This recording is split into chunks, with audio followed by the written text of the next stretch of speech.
एक सबसे महत्वपूर्ण बात को सुन लें फिर आगे डिक्टेशन लिखें। सबसे पहले तो आप सभी का फैंस्टेक शॉर्टहैंड क्लासेज में स्वागत है। यह डिक्टेशन हाई कोर्ट स्टेनोग्राफर की परीक्षा को ध्यान में रखते हुए 80 वर्ड पर मिनट की स्पीड से 5 मिनट की होगी।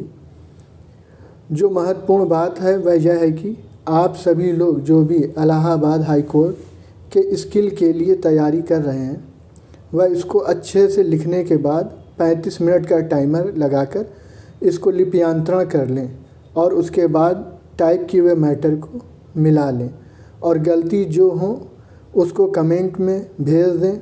आपके कितने नंबर हैं रिप्लाई में बता दिया जाएगा।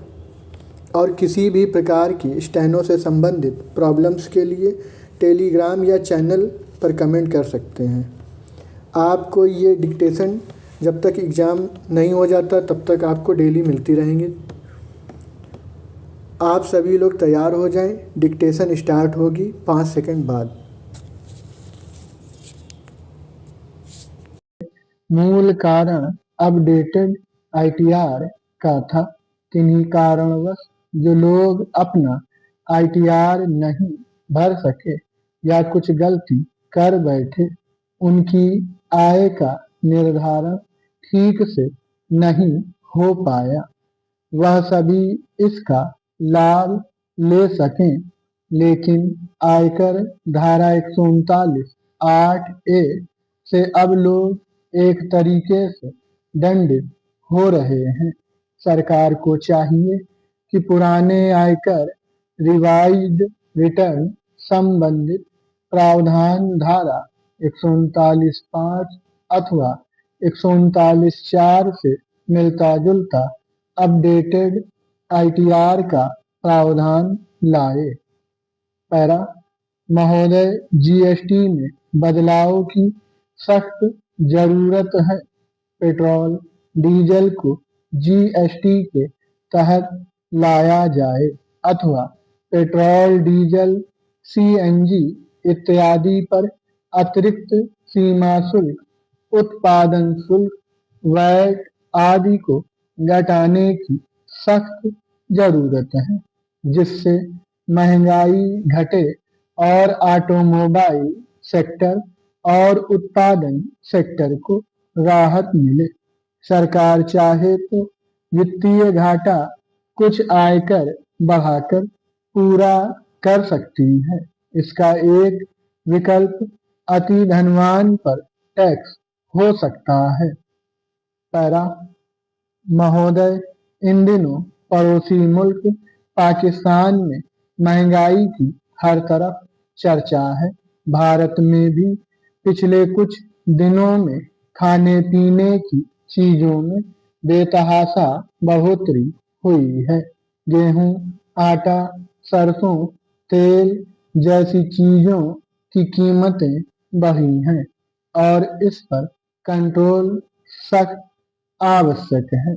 ऐसे में आटा, तेल, दूध, दही, ब्रेड, दाल, चावल जैसी खाने पीने की चीजों पर जीएसटी को खत्म करने की सख्त जरूरत है। पैरा महोदय, नेशनल स्क्रैपिंग पॉलिसी जो कि बजट 2021 में प्रस्तावित थी, उसके द्वारा सरकार ने 10-15 साल पुराने ऐसे डीजल पेट्रोल वाहनों को चलाने की अनुमति का प्रावधान किया था, जो कि फिटनेस टेस्ट में सही पाए जाते हैं। लेकिन सुप्रीम कोर्ट के 10-15 साल पुराने डीजल पेट्रोल वाहनों के दिल्ली एनसीआर में प्रतिबंध के आदेश के चलते यह पॉलिसी दिल्ली एनसीआर में लागू नहीं हो पाई है।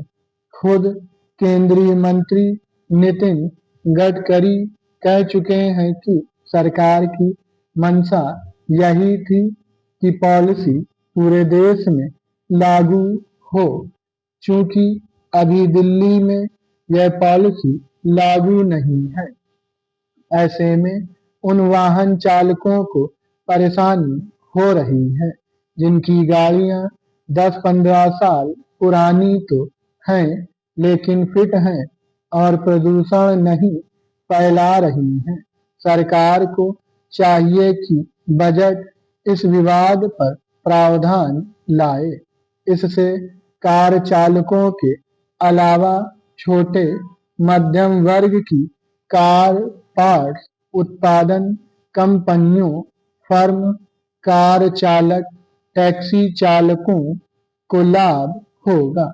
यहाँ यह भी उल्लेखनीय है कि पुरानी कारों से अगर धुआं इसी प्रकार फैलता रहा तो वह दिन दूर नहीं जब भारत में लोगों का दम घुटने लगेगा और लोगों को सांस लेने में तकलीफ होगी।